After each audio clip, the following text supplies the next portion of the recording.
Update time on the foam front tire on the zero turn. I think it's about time to do something else. It's pretty much flat now. I just mowed with it. It did fine, but it's kind of flopping around a little bit. I don't really want it flopping around. So I'm thinking maybe front tire fix 2.0. Now if we look in the back, I've gone to ATV tires, and I'm loving those. I only got stuck once this time. Went down in the I went down the ditch too far with the nose. Other than that, it didn't get stuck. Loving those.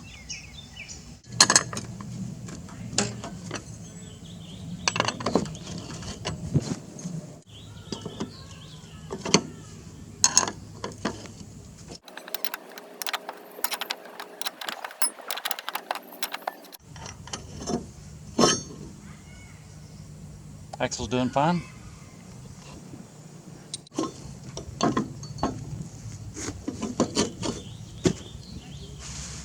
Now, to the workshop.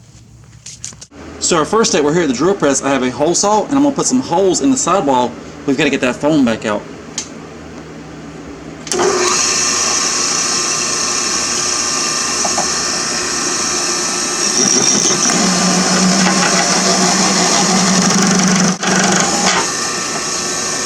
There is hole number one. We may do 4 of those. Be a good place to start.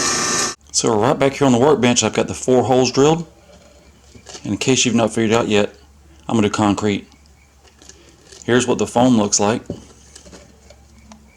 Stiff, smushed. I'm going to try to clean that out.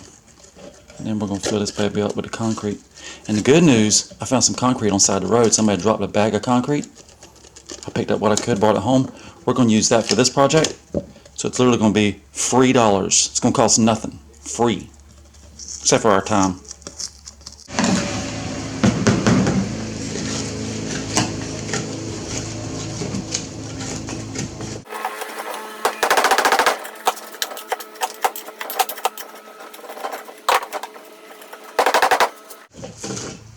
There's a big chunk. That was the majority of it. Everything else is just little pieces. I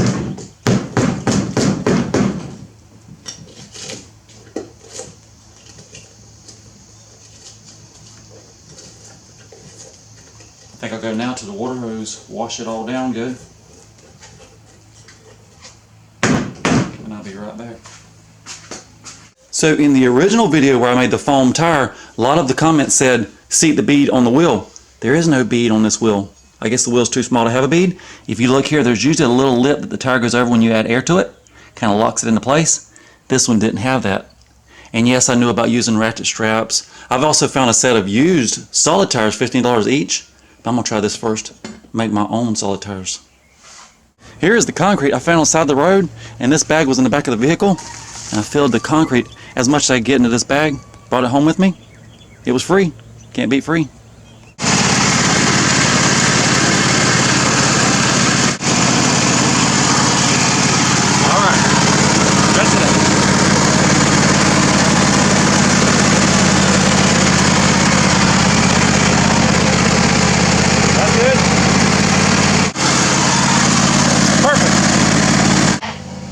And the rebar, the spring rebar has been stretched. Just got to decide which one I want to use.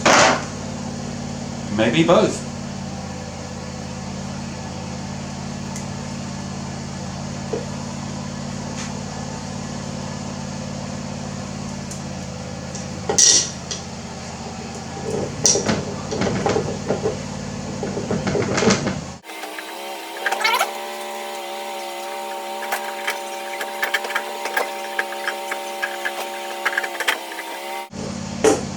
And rebar number 2 is in.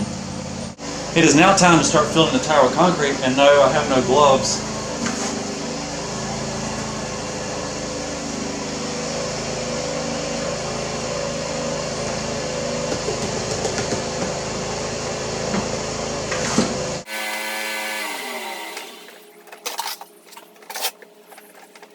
And if you're wondering, the concrete I used was type M. That's what I found inside the road. Okay, more concrete has been mixed. I'm gonna finish filling it up.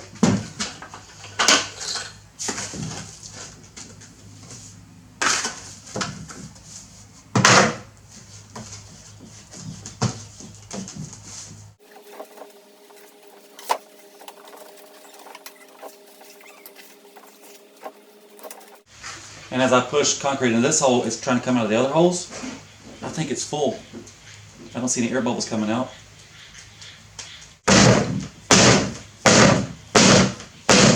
I just saw some air bubbles come out. Hang on.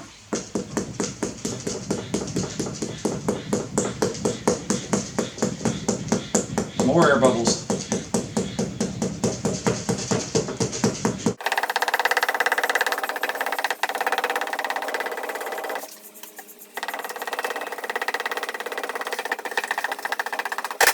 So I took a couple of paper towels and I wiped off the wheel, wiped off the tire. Now it's just a matter of waiting.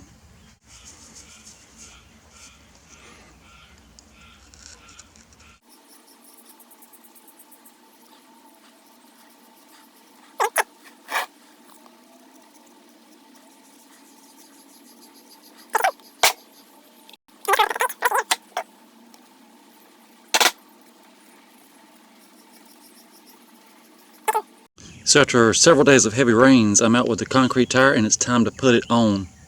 First I'm going to have to jack it up a little bit.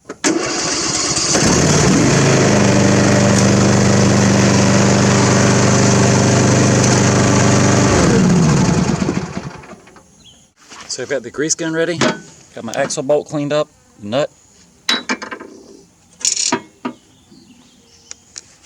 And the wheel has a Zerk fitting so we can put grease in there. I'm going to go ahead and put some on the axle.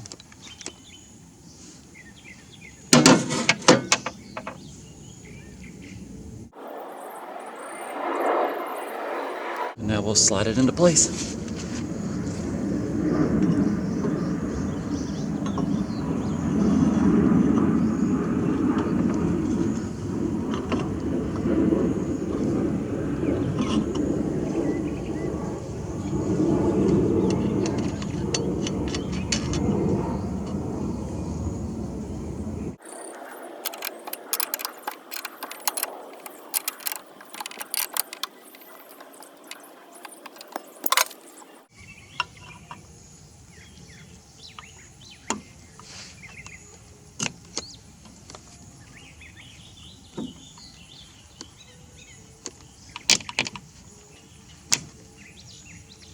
It is now time for a test drive.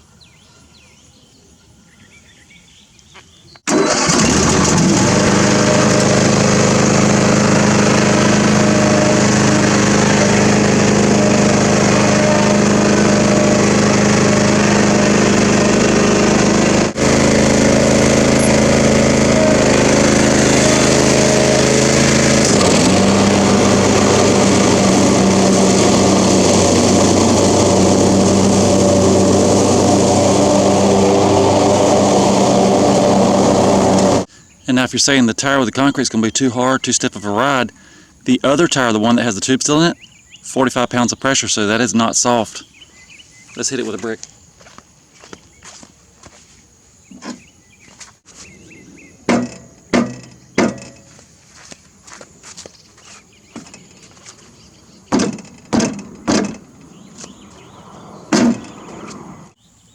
And so on the front tire that still has air in it, it says 45 psi.